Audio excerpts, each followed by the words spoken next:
Quick quiz. Who do you think spends more time glued to a screen every single day?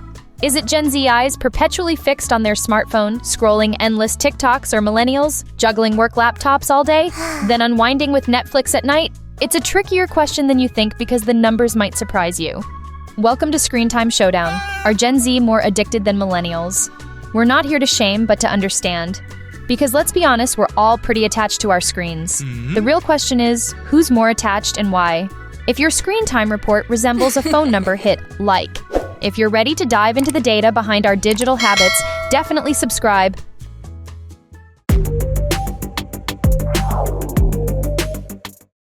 The numbers don't lie who spends more time online. Alright, let's get straight to the data. When we think about screen time, our minds often conjure an image of someone hunched over their phone thumb moving in that familiar hypnotic rhythm. And if we only look at that single metric personal smartphone use, the answer seems obvious. Recent reports from 2023 and 2024 paint a clear picture. Gen Z, those born between 1997 and 2012, are the undisputed champions of mobile screen time. Averages range from a formidable 6 hours and 5 minutes to over 7 hours per day dedicated solely to their phones. In contrast, millennials born between 1981 and 1996 report a lower average of around 4 hours and 36 minutes on their mobile devices. Based on this metric alone, it is an open and shut case. Gen Z wins. But here's the kicker that's not the whole story. When you expand the definition of screen time to include all devices, laptops, desktop computers, smart TVs, and tablets, the narrative gets a lot more complicated. Comprehensive studies measuring total screen exposure place Gen Z's daily average at a staggering 9 hours. Yet millennials are not far behind, with their total screen time averaging around 6 hours and 42 minutes. And here's the real twist. Some analyses that heavily factor in work-related computer use suggest millennial screen time can approach nearly 14 hours per day. The prevailing idea that Gen Z is more addicted is largely a product of focusing on a single highly visible activity: personal smartphone use. We readily observe a Gen Z individual scrolling on their phone in a coffee shop, an activity that is easily scrutinized. What remains largely invisible is the millennial tethered to a desk for 8 or more hours, a less conspicuous but equally potent form of screen immersion. This discrepancy reveals a fundamental bias in the popular discourse. To truly understand the issue, we must analyze not just the quantity of screen time, but also its quality, the context in which it occurs, work versus leisure, and the degree of agency the user feels they have over their engagement. This reframes the entire problem from a simple competition to a complex comparison of two different, deeply embedded digital realities. Beyond the scroll, what drives their digital engagement? So if it's not just about the hours, what's driving this behavior? What compels each generation to dedicate such a massive portion of their waking lives to staring at glowing rectangles? The answer lies in their core motivations, which are shaped by their unique upbringings and current life stages. For Gen Z, the smartphone is not a discrete tool, but a fundamental layer of their existence. Having grown up with these devices as constant companions, their motivations for screen engagement are deeply intertwined with core psychological needs. A primary driver is the pursuit of social connection and identity formation. The phone is the primary venue for their social lives, a space for belonging, validation, and self-expression through participation in trends, memes, and constant communication. Their digital identity is curated and performed in real time. A second major driver is the primacy of short-form video. Gen Z's media diet is overwhelmingly dominated by platforms like TikTok, Instagram Reels, and YouTube Shorts, which they use not just for entertainment, but also for learning practical skills and discovering news. Finally, their engagement is characterized by a seamless blurring of functions. They might discover a product on TikTok, watch reviews on YouTube, and purchase it directly through an influencer's link on Instagram, all within a fluid social ecosystem. A typical scenario illustrates this fusion. A Gen Z user might be watching a viral dance trend on TikTok, immediately share it with their friend group via DM, click a link in the creator's bio to purchase the outfit worn in the video, and then switch to a mobile game to check on an update, all of these actions occurring within 10 minutes on a single device. Millennials who adopted digital technologies sequentially as they matured tend to view their screens through a more functional and compartmentalized lens. The most significant driver is productivity and professional obligation. A substantial portion of their screen time is non-discretionary, dictated by the demands of the modern workplace on platforms like Slack, Zoom, and email.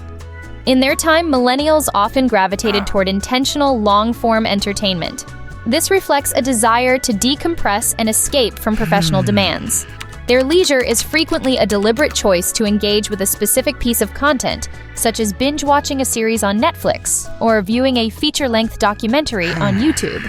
A third driver is information management and life administration. As they navigate careers, finances, and families, they use technology as a critical tool for online banking, scheduling appointments, and consuming news from more established digital sources. A representative vignette for a millennial might involve finishing a complex work spreadsheet on a laptop, then switching to a smartphone to order groceries for the week, and finally moving to the couch to stream a 45-minute episode of a television show on a smart TV while intermittently checking a family group chat on their phone. Different screen time diets driven by different life stages lead to vastly different mental and social impacts. The addiction question is anyone truly hooked? We're all glued, but when does it become addiction? It's a term we use casually, but to analyze the issue with precision, it's essential to apply a more rigorous framework. Behavioral addiction isn't defined by the sheer number of hours spent online, but by a pattern of compulsive use that results in significant negative life consequences.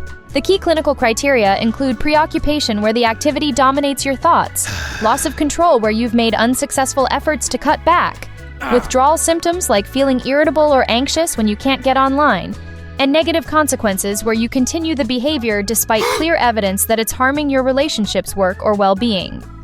It's this pattern of harm and compulsion that separates high use from true addiction. And the numbers show a real struggle. Up to 69% of Gen Z and 48% of millennials report feeling addicted to their phones. So why are these devices so hard to put down?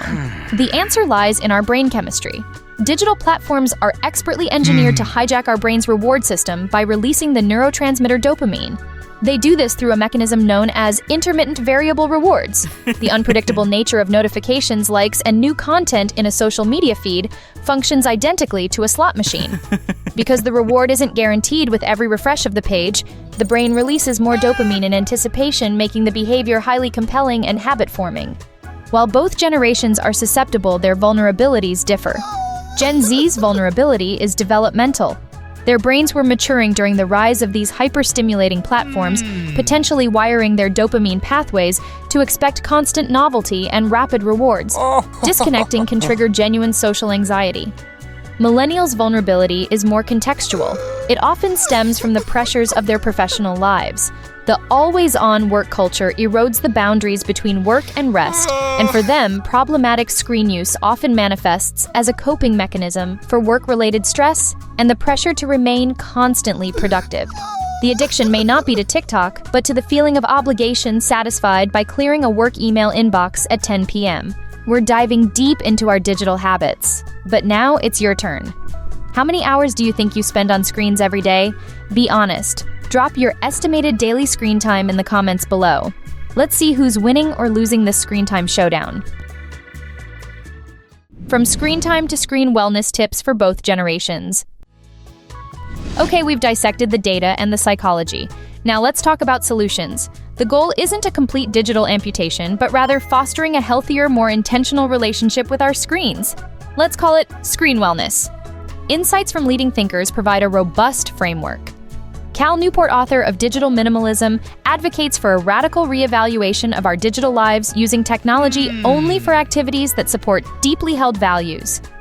Nir Eyal, author of Indistractable, argues that the root cause of distraction is escaping internal discomfort, so the solution lies in mastering those internal triggers. And organizations like the Center for Humane Technology offer practical toolkits like turning off notifications and setting your screen to grayscale to make it less stimulating. So how do we apply this? For Gen Z, whose screen use is driven by social connection and ambient entertainment, the most effective strategies focus on intentional curation. Try a digital declutter. Take a 30-day break from optional apps to reset your habits, then only reintroduce those that provide significant value. Practice mastering internal triggers. When you feel the urge to scroll out of boredom, pause and identify that feeling instead of immediately reacting. And use environmental design, turn off all non-human notifications, and move time-wasting apps off your home screen to create friction. A Gen Zer tries a no phone after 9 p.m. rule and discovers a forgotten book. For millennials whose screen time is heavily influenced by work and a need for escapism, the key is reclaiming boundaries. Establish a work-life firewall, delete work apps like Slack and email from your phone, and create a strict shutdown complete ritual at the end of the workday. Schedule your distractions instead of letting social media pull you away throughout the day. Contain it within specific time-boxed slots. And prioritize high-quality leisure. Actively replace passive scrolling with engaging offline hobbies that require skill, like practicing an instrument or learning a craft. A millennial schedules a device-free dinner with family and finds deeper conversation. These aren't about deprivation. They're about reclaiming your attention for a more fulfilling life. Conclusion and recap. So who wins the screen time showdown? The answer is nuanced. While Gen Z might spend more time on mobile, millennials' total screen time, including work, can be equally high. Looking at your comments, it seems many of us are clocking in similar hours. No matter the generation, it's not about winning, it's about balance. The true distinction lies not in the raw hours, but in the engagement and the underlying drivers for each generation. Ultimately, whether you're a Gen Z native to TikTok or a millennial juggling work, emails, and Netflix, our relationship with screens is undeniable. The goal isn't necessarily zero screen time, but mindful screen wellness. It's about being in control, not controlled. It's about recognizing that these devices were designed to capture our attention and then taking deliberate steps to reclaim that attention for ourselves.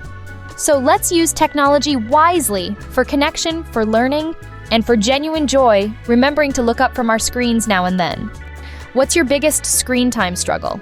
And what's your best tip for a healthy digital life? Share your thoughts below.